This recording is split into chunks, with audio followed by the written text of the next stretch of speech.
Pour le moment, nous avons eu à introduire notre nouvelle fonctionnalité ou notre nouveau module, Books Module, directement dans le app.module.ts.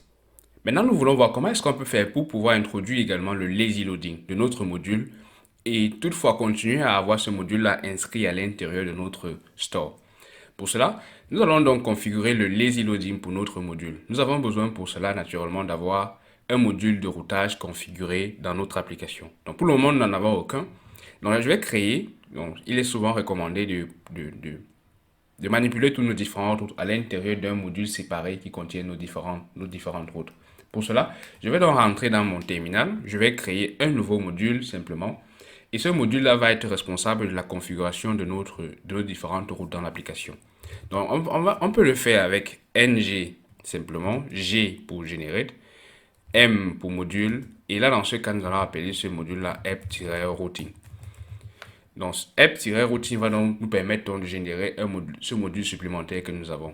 Et à l'intérieur, bon, là, je vais mettre simplement flat, l'attribut flat, qui va nous permettre de dire que le module que nous souhaitons avoir va être généré directement dans le même dossier que notre app.module.ts. Donc, en exécutant cette commande Angular, il va donc introduire un nouveau module app routing à l'intérieur de notre liste de fichiers. Nous avons un tel module. Ce module va donc nous permettre d'introduire le routage pour notre sous-module Books Module. Donc, ce que nous allons faire avec app.routing.module.ts, c'est qu'à l'intérieur, je vais importer d'abord. Donc, nous n'avons pas besoin de common module. Il n'est pas nécessaire pour un module de routage. Donc, je vais importer d'abord le routeur module d'Angular. Vous voyez, il est importé directement de notre Angular/router. Et de là, je vais introduire for route, puisqu'il s'agit des routes qui vont être introduites initialement. Et ce que je fais généralement, c'est qu'au-dessus, je crée simplement un array qui va contenir toutes mes routes. Cet array-là, nous devons donc le mettre sous forme de tableau de type route. À l'intérieur, nous pourrons donc rajouter nos différentes routes. Donc, la première que nous souhaitons avoir, c'est naturellement Books. Et avec Books, je peux avoir maintenant, à la place du composant Books Component, je vais prendre plutôt Load Children.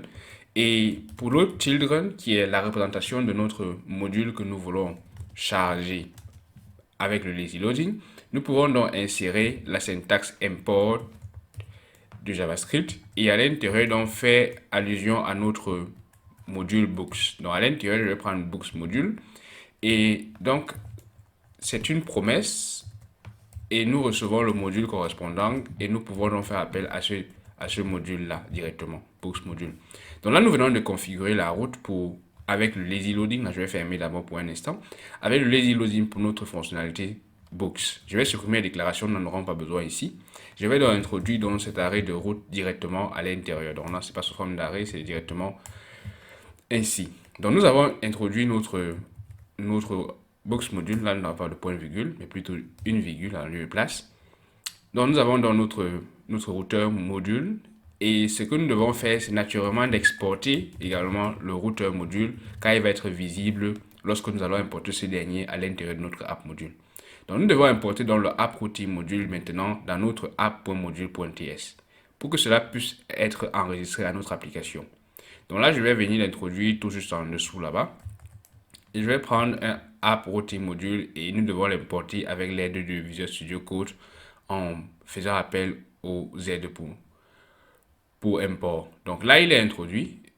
Pour pouvoir faire le lazy loading, je dois me débarrasser de l'import à l'intérieur de notre module.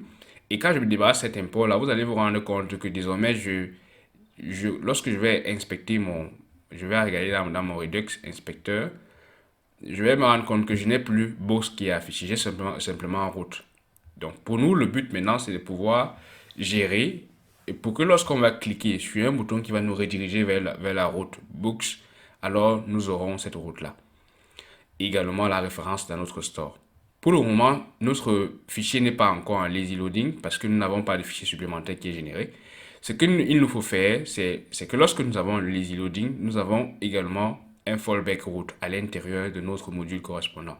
Donc, je dois rentrer dans mon Books module et je vais faire appel au routeur module simplement. Donc, avec le routeur module, je vais donc faire un for child Et simplement à l'intérieur de for child, ou alors bon, généralement c'est appelé for features pour certains éléments comme effects module.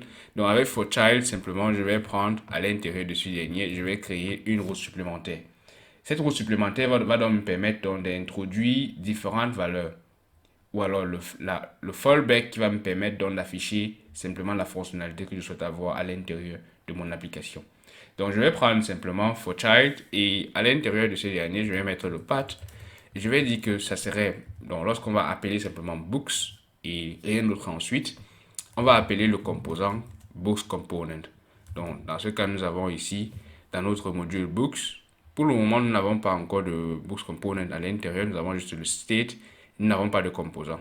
Donc je vais rentrer dans mon terminal et créer un books component qui sera en réalité comme le composant qui va être affiché en premier lorsqu'on va ouvrir ce module-là. J'ouvre mon terminal dans ce dossier-là. Naturellement, vous pouvez le faire depuis la racine principale de votre dossier, de votre projet et pour cela spécifier le module. Mais là, généralement, pour le faire simple, j'ouvre le terminal dans ce dossier-là et je fais un ng generate C pour composant et ensuite book simplement. Je vais mettre flat parce que moi, j'ordonne souvent mes composants ou du moins les composants d'entrée d'un module au même niveau que le module en lui-même. C'est pourquoi je ne vais pas avoir un sous-dossier. Donc là, je vais mettre flat simplement et là, il va créer un composant books component directement à la racine de mon module books module. Donc là, on a tous ces fichiers, le module et les différents composants avant. Si vous enlevez flat, naturellement, il va créer un sous-dossier, mais ça reste à, à votre goût, selon votre application. Donc là, je peux désormais appeler le books component, qui va être le composant d'entrée. Et naturellement, après avoir introduit ça, il faut naturellement rajouter tout ceci donc lorsqu'il a fait la génération de mon composant. Vous voyez que normalement, il a fait un update de mon module. Donc, ce qu'il a fait en réalité, c'est qu'il était censé également. Donc là, il y a un conflit parce que j'étais en train de modifier pendant que la génération a modifié également. Donc là, je vais rentrer dans le box module. Et là, il a fait dans les déclarations. Ce que je peux faire maintenant, c'est de rajouter en dessous simplement le module dans le route module. Et je vais faire appel à for child et à l'intérieur, donc spécifier simplement mon path qui sera avid et le composant comme étant le books component que nous venons de créer. Maintenant, nous venons de configurer correctement le lazy loading. Et ce qu'il nous reste plus qu'à faire, c'est de pouvoir créer un bouton dans notre app.component. Naturellement, il faut rajouter également l'espace pour pouvoir afficher les différentes routes. Ça s'appelle le router outlet. Donc, le router outlet, c'est donc l'espace réservé pour afficher les différents éléments. Donc, chaque route que nous allons appeler va être affiché tout en dessous ici. Donc, ce qu'il nous faut faire désormais, c'est d'avoir un bouton qui va nous permettre donc de créer, ou alors donc là, je vais enlever le titre, NGX Starter. Je vais mettre un margin top 5. Et ça, là, je vais mettre un bouton qui va nous permettre de changer pour arriver aux books. Donc là, je vais créer un bouton avec Bootstrap. J'appelle ceci BTN. Et je mets notre classe BTN-primary. Ou alors je mets outline primary pour qu'on fasse une différence avec les boutons de menu. Et là, je vais mettre simplement books. Donc, si vous aimez les emojis, vous pourrez choisir dans la liste des emojis avec la touche Windows et le point dans votre application. Et vous pourrez choisir dans la liste des emojis ce que vous souhaitez avoir. Ça, c'est un petit truc que je fais juste pour le fun et pour améliorer du moins pour avoir un peu plus d'émotion lorsque je travaille dans des projets pour mes tutos, pour mes différents tutos. Donc là, je vais par exemple mettre books avec le cœur. Et à l'intérieur, donc je vais mettre une directive router link qui va me permettre de naviguer à chaque fois vers l'URL books simplement. Nous allons sauvegarder tout ceci. Est-ce que ce qu'on vient de faire va fonctionner réellement? On va vite le découvrir. Là, on a un petit problème. On va mettre les marges sur le bouton d'après. Et si je ne me trompe pas, c'est ME, généralement les marges. Donc, MS pour la marge à gauche, margin start, c'est comme ça que Bootstrap appelle ça désormais dans la version 5. Donc MS3 et là on aura un petit truc. Ce qu'on peut faire maintenant, c'est simplement de cliquer sur Books et on va voir que maintenant on a Booksworks Donc notre module a bien été chargé correctement. Donc ce que je vais faire, c'est de rentrer pour améliorer ça un peu, de mettre notre router outlet également dans un container Bootstrap pour avoir un peu plus d'espace. Donc là, je vais faire un container et je vais mettre simplement les margin top, disons, avec 5 pour avoir un peu plus d'espace et éviter que cela ne soit collé aux abords de notre application. Donc là, on aura désormais Bookworks avec les mêmes marges que précédemment. On a là tout l'ensemble et lorsque je vais cliquer sur mon DevTool et vous allez voir que mon Books apparaît désormais. Si je reviens à ma fonction initiale et que j'actualise en vidant le cache, en faisant un clic droit, donc là, je vais simplement actualiser mon application. Je vais dans mon store. Vous allez voir que je n'ai pas Books qui est affiché jusqu'à présent. Mais lorsque je vais charger Books avec Booksworks, j'aurai désormais dans mon store simplement le Books qui est affiché parce que grâce au lazy loading, désormais, il est présent. Donc, pour vérifier que nous fonctionnons vraiment en lazy loading, il faut vérifier toujours le networks. Dans le networks, cela vous donne la possibilité de savoir, lorsque je rentre initialement, j'actualise mon application. Lorsque je vais naviguer sur le book, vous allez voir que j'ai un nouveau fichier JavaScript qui est téléchargé qui représente le module correspondant.